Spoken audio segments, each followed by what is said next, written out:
Hi, my name is Neil Bhatia, and this is my presentation over advice for new college students and for students looking to learn a new language.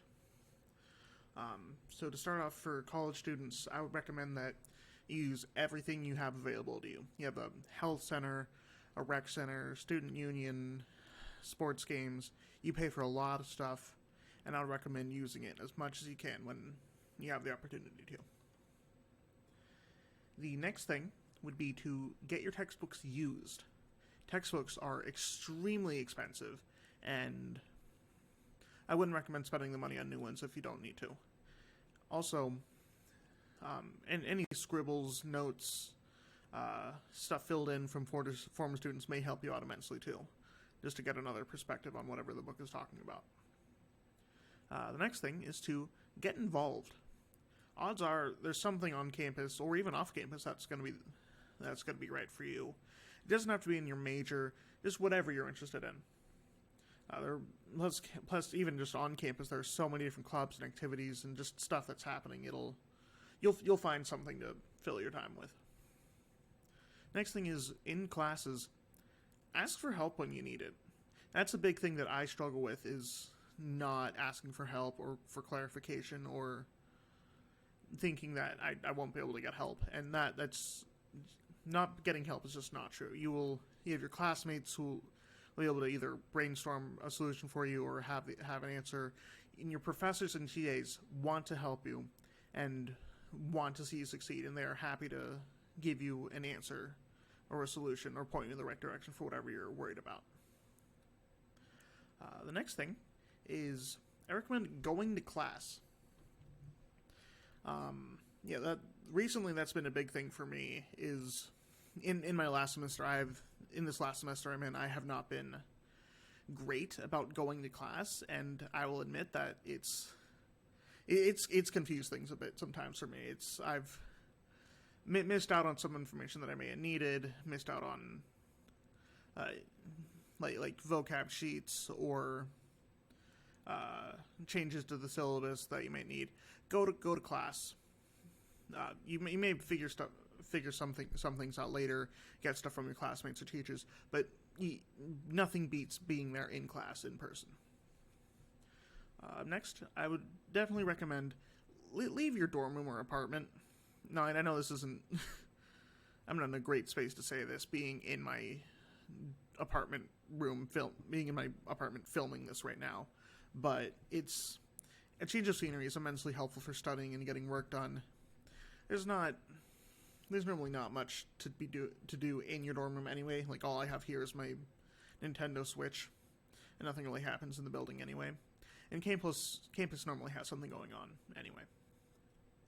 The next thing that kind of ties in with that is to be prepared when you leave your room. Wear good, comfy shoes, appropriate shoes for whatever you're going to do, and bring your keys with you. Please, bring your keys with you. It is not worth getting locked out. I always double, triple check that I have everything that I need on me. Your keys, though, are super important to have. And then, up next, that kind of rounds out the section for studying, for being in college. Up next is the section for studying a language. The first thing I would say to do is talk. Talk in class, out of class, anywhere, everywhere. Once you have some sort of grip on the vocabulary and grammar, just keep talking in your language. It's especially if you're introverted, it's going to be hard. As you're learning a new language, it's hard. It's the best way to get over social hurdles, grammar hurdles, and just talking is super important to succeeding in the language. Be consistent with it too. Do some practice in some way, shape, or form every day. Whether that be the talking or looking over the grammar, looking over the vocab that you're learning. Just do something every day. 10 minutes, 15 minutes, 20 minutes. Doing something every day is important. Make good use of your resources too. Word Reference is a fantastic website that has forums and verb conjugations and translations for specific words, and it's a great place to go if you're looking for the word you might be missing that's on the tip of your tongue, or if you forgot how to conjugate to be or whatever. It's fantastic. A fantastic resource. As is carrying on to Pocket Dictionary, but that's a little less, is a little more unwieldy, I think. Google Translate is fine for like a word or two, but if you're specifically learning a language, it's less useful for longer phrases and for conjugating verbs and stuff. And it's more useful for a single word or a simple phrase. Better to go with word reference than Google Translate if you're going to use a digital resource. And odds are your language professors will tell you that as well. The next thing, mistakes are good. Mistakes are fantastic. You'll is figuring out what you did wrong and how to fix it. Even if it's once or twice or several times, mistakes are a great way to learn how to improve. They're going to happen. Mistakes, miscommunications are going to happen. It's just it's just how it goes, and it's the best way to improve. And as Miss Frizzle said from the Magic School Bus, as I always say, make mistakes, make mistakes, make mistakes. It's the best way to learn something. Up next, learning the basic info first is the way to go. Being able to ask, how do I say this in whatever language? Where is this? How can I find this? Just being able to ask for help and ask about whatever information you need is super big, and it is definitely a fantastic first step. The next thing is to immerse yourself in the language a little bit. Streaming services like Hulu or Netflix or HBO Max or whatever will normally have captions or the actual audio in different languages.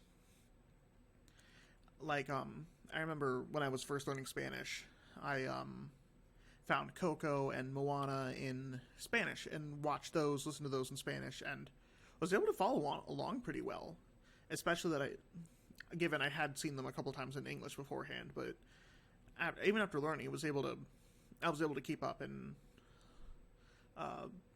maybe learn a little bit more from it too. And then, like, looking at the news from other countries, whether in English or in Spanish, will help you learn about about either the language or the culture that kind of goes on everywhere. And that's another good way to kind of immerse yourself. Another thing is to find a way to make it fun for you. And you're not gonna when you're in class, you're not gonna always love what you're doing. It just comes with schooling. You're not gonna necessarily love writing essays or conversing or something. It's just not always gonna be fun. You gotta find a way to make it fun for you, like practicing outside of class with your friends or siblings, or looking up vocab in like your interests. You're not gonna learn about everything you care about in class. It's not always gonna be fun. So find a way to make it fun for you. Like, in one class, Spanish class, I just finished writing a paper about baseball in Spanish, and that was so much fun for me to look up all the vocab and talk about something I care about. So it's find a way to make it fun for yourself. And then finally, last thing I want to say is not everything's going to fall in place all at once. One person's reading skills may be better.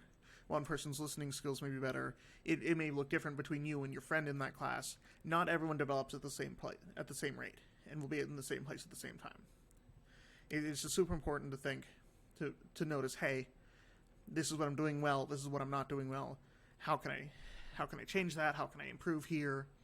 And just know that it's okay to not be at the same place as your classmates. Just know what your weaknesses are and ask for help. I hope this was some helpful advice for anybody going into college, going into a new language, and thank you for watching this.